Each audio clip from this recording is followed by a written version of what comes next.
बिस्मिल्लाहिर्रहमानिर्रहीम। अस्सलामुअलैकुम नाज़रीन, खबरदान व्लॉग में खुश आमदीद। मैं एहसान इकबाल हूँ। लाखों करोड़ों दरूद व सलाम अल्लाह के आखिर नबी हज़रत मोहम्मद मुस्तफ़ा सल्लल्लाहु अलैहि वसल्लम पर और उनकी आल पर।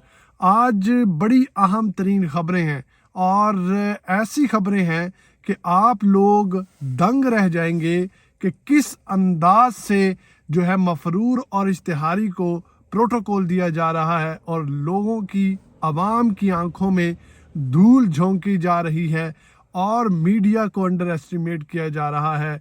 उनको ये हिदायत की जा रही हैं कि खबरदार, अगर आप लोगों ने ऐसा किया तो हमसे बुरा कोई नहीं है। बहुत सी खबरें हैं।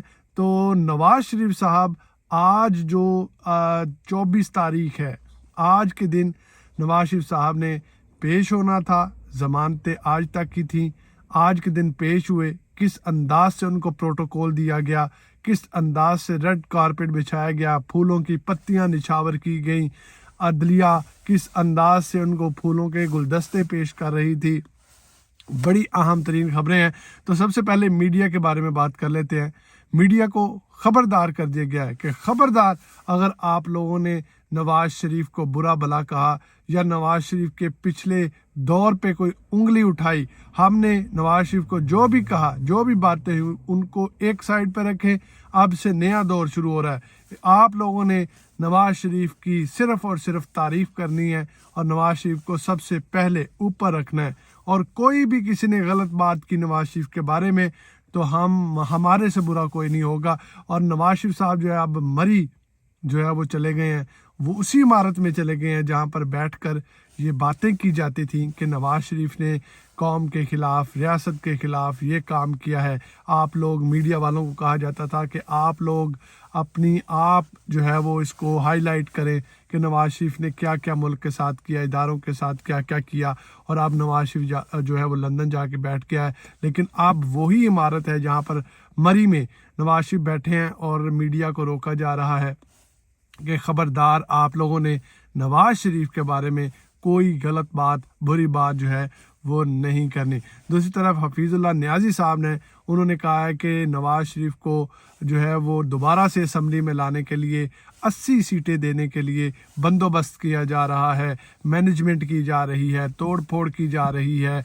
इलेक्शंस के हवाले से उनका कहना था कि अभी इलेक्शंस के जो सवालात हैं वो बहुत से लोग कह रहे हैं कि इलेक्शन के रिजल्ट्स जो हैं वो पहले से मौजूद हैं, लेकिन इस्टेब्लिशमेंट और इदारों की जानिब से कहा जा रहा है कि कोई भी रिज़ल्ट जो है वो अभी तक मौजूद नहीं है। आप लोग अपने काम से काम रखें और नवाज शरीफ की सिर्फ तारीफ़ करें और नवाज शरीफ को ऊपर लाने की कोशिश करें। दूसरी तरफ बिलावल भुट्टो ज़रदारी मैदान में आए। उन्होंने कहा कि आज वाकई देख लिया है कि इदारे जो हैं वो न्यूट्रल हैं। वो कह रहे हैं कि सिर्फ नवाज शरीफ को ले आए, बाकी पीपल पार्टी, बाकी इदारे जो जमातें हैं उनको सबको खुड्डे लाइन लगाएं। सिर्फ नवाज शरीफ साहब ठीक है, बाकी सबको एक साइड पे करें, बाकी सबकी बयानात एक साइड पे करें। सिर्फ नवाज शरीफ को हम प्रोटोकॉल दे रहे हैं और नवाज शरीफ ही जो है वो इस मुल्क को दोबारा से ठीक करेंगे। आज निगरान हुकूमत की जानिब से एक बड़ी अजीबो गरीब सी अदालत लगाई गई। वो अदालत क्या थी? कहा तो जाता है कि जो निगरान हुकूमत है वो दरअसल नून लीग है और नून लीग निगरान हुकूमत है। जो नून लीग कहती है निगरान हुकूमत करती है। तो आज निगरान हुकूमत ने क्या किया कि जो काबीना थी, निगरान काबीना, उन्होंने एक अदालत का माहौल कायम किया और नवाज शरीफ को रिलीफ देने के लिए और दुल्हन को सजाने के लिए जो अल अजीज़िया रेफरेंस था, उसमें नवाज शरीफ को दोबारा से जो है उसकी सज़ा मुअत्तल करने के लिए एक अदालत लगाई, जिसमें नून लीग के जो वकला हैं, आज़म नज़ीर तारड़ साहब हैं, एक और वकील हैं, उन्होंने ज़ूम मीटिंग में जाके ऑनलाइन अपने दलाइल दिए और जिसमें जो निगरान कमीना है उन्होंने नवाज शरीफ की सज़ा मुअत्तल कर दी है। अब ये बड़ी अजीबो गरीब और अजीब सा किस्सा है कि निगरान हुकूमत जो है वो किस अंदाज से किसी की सज़ा जो है उसको मुअत्तल कर सकती है। अब उन्होंने जो CRPC का सेक्शन यूज़ किया है 401, اس کے تحت انہوں نے یہ سزا معطل کی ہے۔ یہ شک موجود ہے، لیکن یہ ان لوگوں کے لیے ہے جن کا مقدمہ نہ سنا گیا ہو یا جن کی سنوائی نہ ہو رہی ہو، تو ان کو کابینہ جو ہے اس شک کے تحت CRPC کے اس سیکشن کے تحت ان کی سزا معطل کر سکتی ہے۔ لیکن نواز شریف صاحب تو آلریڈی کیسز کو بھگت رہے تھے، جیسے کہ ان کے وکلاء نے کہا، ان کے جو پارٹی ترجمان ہیں انہوں نے کہا کہ نواز شریف صاحب تو 400 سے زائد پیشیاں بھگت چکے ہیں، تو نواز شریف صاحب کو پھر 401 سیکشن کے تحت ان کی سزا جو ہے وہ کس انداز سے معطل کی جا سکتی ہے۔ تو یہ محسن نقوی صاحب کا کارنامہ ہے، جو کہ خفیہ ملاقاتیں بھی کرتے رہے ہیں یہاں لندن میں آ کے نواز شریف صاحب سے، اور وہاں پر سارا کچھ طے پایا کہ کس انداز سے نواز شریف صاحب کو ریلیف دینا ہے اور کس انداز سے نواز شریف صاحب کو جو ہے وہ معافی تلافی کر کے جو ہے وہ سامنے لے کر آنا ہے۔ اور دوسری طرف اسحاق ڈار کے اکاؤنٹ سے 83 کروڑ روپے نکل آئے تھے، 83 کروڑ روپے۔ تو یہ آمدن سے زائد اثاثوں کا کیس تھا، تو 83 کروڑ روپے معاف کروانے کے لیے اسحاق ڈار صاحب نے کیا کیا، انہوں نے ایک شیخ جو ہے ان کا خط دے دیا کہ جی وہ میں تو ان کی کمپنی میں کام کرتا تھا، نوکری کرتا تھا، تو یہ میری تنخواہ ہی ہے۔ تو وہاں پر جو اسحاق ڈار صاحب ہیں ان کو بھی ریلیف مل گیا۔ کہا جائے تو اس ملک میں کوئی قانون نہیں ہے، لا قانونیت ہے، جس کی لاٹھی اس کی بھینس ہے، جو جتنی کرپشن کرے اس کو اتنی ہی ریلیف اور موجیں کروائی جا رہی ہیں۔ وہ پنجابی کہندے نے نا کہ موجاں لگیاں نے تے لائی رکھی ہن پیچھے نہ مڑ کے ویکھی، اگے نو ٹریا چل، سانو بھی موجاں لوائی رکھ تے آ بھی موجاں لائی رکھ۔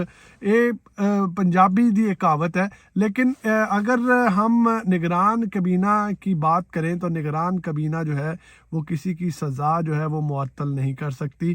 یہ ایک عجیب و غریب سا واقعہ ہے جس میں یہ سزا جو ہے معطل کی گئی ہے۔ بہرحال نواز شریف صاحب آج احتساب عدالت میں بھی پیش ہوئے۔ آج احتساب عدالت کے بعد اسلام آباد ہائی کورٹ میں بھی انہوں نے پیش ہونا تھا۔ احتساب عدالت میں اس انداز سے نواز شریف کو پیش کیا گیا کہ پھولوں کی پتیاں نشاور کی گئیں، جوڈیشل کمپلیکس کے دروازے کھول دیے گئے، نواز شریف صاحب کی گاڑی اندر گئی، کارکنان گئے، کیا عجیب منظر تھا، اور پھولوں کی پتیاں تھیں۔ دوسری طرف وہی جگہ ہے جہاں پر عمران خان صاحب کو جو ہے وہ ویل چیئر پہ تھے، تو تب بھی ان کو معافی نہ دی گئی اور نہ اندر جانے کی اجازت دی گئی۔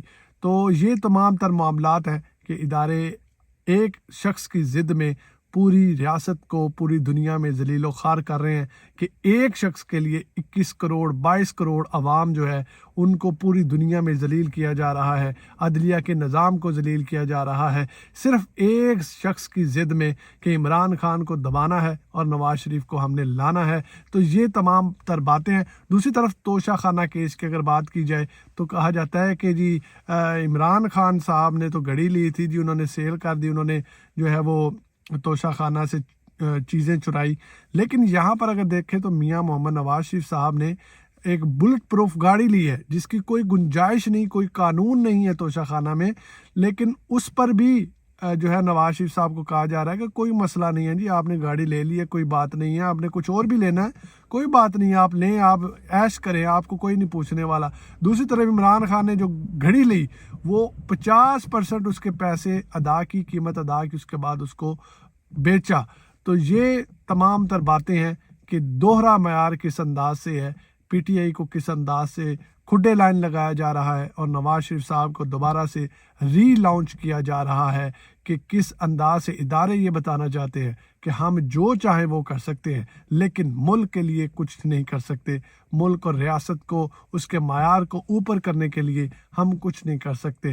تو عدلیہ کے ابھی بہت سے فیصلے آنے ہیں، دیکھتے ہیں کہ کیا فیصلے آتے ہیں۔ اور دوسری طرف سائفر کا جو کیس ہے وہ عمران خان صاحب نے جو ان کا فیصلہ محفوظ ہے، شاہ محمود قریشی کا، عمران خان صاحب کا، وہ بھی تک محفوظ ہی ہے۔